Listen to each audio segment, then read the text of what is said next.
and we will throughout the evening. Joining us right now, Congressman Rob Wittman. He's a Republican from the state of Virginia. Congressman, very early on in your fine state, what do you think this is saying about what Republicans have to do to win back seats that skipped over to the other side?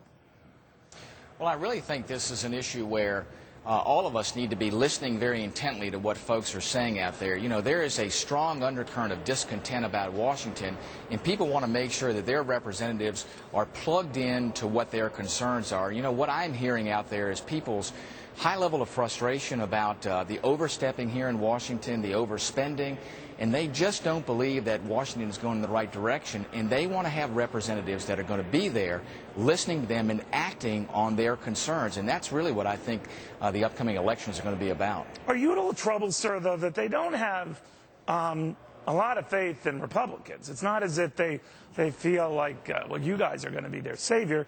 They feel like, oh, you botched your chance at fiscal stewardship. Why should they trust you again? What do you say to those who doubt putting you guys in charge? Sure. Well, I can see their hesitancy there, but what I would say to them is to look at what's happened recently with the Republicans, where they have gone, the things that they have stood against, standing against this expansion in spending, standing against things like health care that we know is unaffordable. I think it's those kinds of things that we have stood for, and people are starting to say, well, at least I see Republicans standing in unison against this growth in government, against this increase in spending that they have so much problem with. So I do believe that we are getting their attention and saying, well, at least the Republicans are going in a direction where we believe it's better for the country to be rather than where the Democrats are. Well, you might be right, sir, and it's too early to tell, but you might be right. But the rap against Republicans is that they're very unified in saying no, but not so in finding any cogent alternative to that. Now, it's been rewarding politically, but what do you feel about that rap, that you guys are great at saying no, no, no, no, no, no, and little else? Well, you know, I think you have to say no to those things that you know fundamentally don't make sense. We have to make sure that we're communicating thoroughly those alternatives that we have. And, you know, we've got those alternatives, whether it's the health care reform bill. Our alternative was much simpler, saved money, not just in the deficit, but also saved money as far as people's premiums. You know, we have to be talking more about those things with folks. Also, we have to be painting a clear picture about what our alternatives are as opposed to those things that the Democrats are putting forward. And that's really, I think, fundamental as we go down the road with these discussions. Well, is making sure that we're drawing that. The devil's in the details, sir. We're getting word, by the way, as expected, that South Carolina Senator Jim DeMint has easily won his Republican primary over a little-known former Democrat. That is not a shock. Of course, he's been a bit of a kingmaker in a lot of these races where he has oftentimes backed the Tea Party candidate or the non-establishment Republican candidate. And that brings me to a question for you, Congressman, whether there's a bit of a Hatfield-McCoy battle going on within the Republican Party for the soul of the Republican Party. In other words, who's more conservative or who's more deserving of that label? What do you make of that?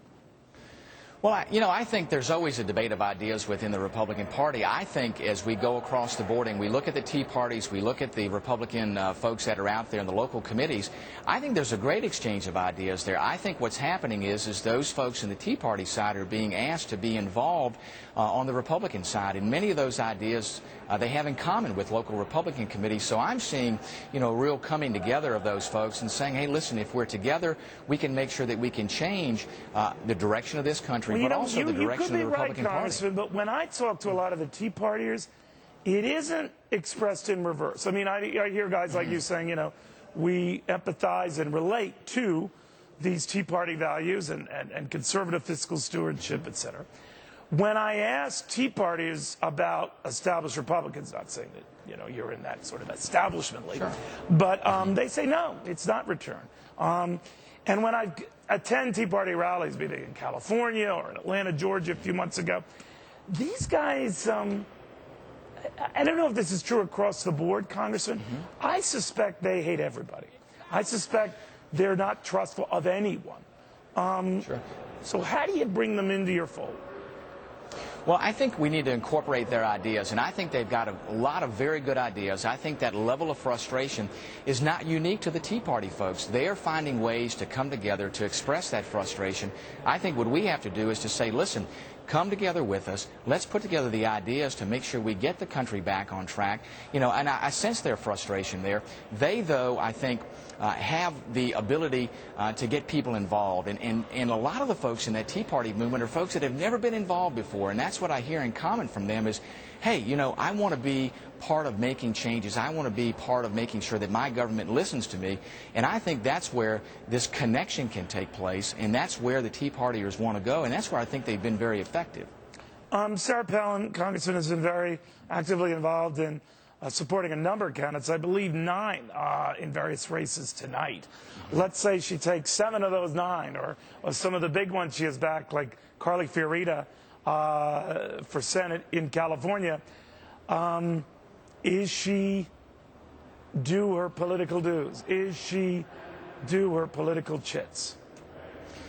Well, I certainly think that you know, Sarah Palin has been a conduit to make sure that folks are able to express their concerns, and she's been good about bringing those ideas together and making sure that in these specific races that those ideas are part of the discussion. So I think in that realm she's been very, very useful in making sure that the whole realm of issues that Republicans see and that Tea Partiers see are part of these discussions. I think that's a very useful part of the process. Congressman, it's been a real pleasure. Thank you for taking the time. You have a big race. Thank you so much, Neil. No, you're a busy young guy. Thank you. All right, so we're watching a lot of races, 11 states. You got governorships up for grabs. You got Republicans.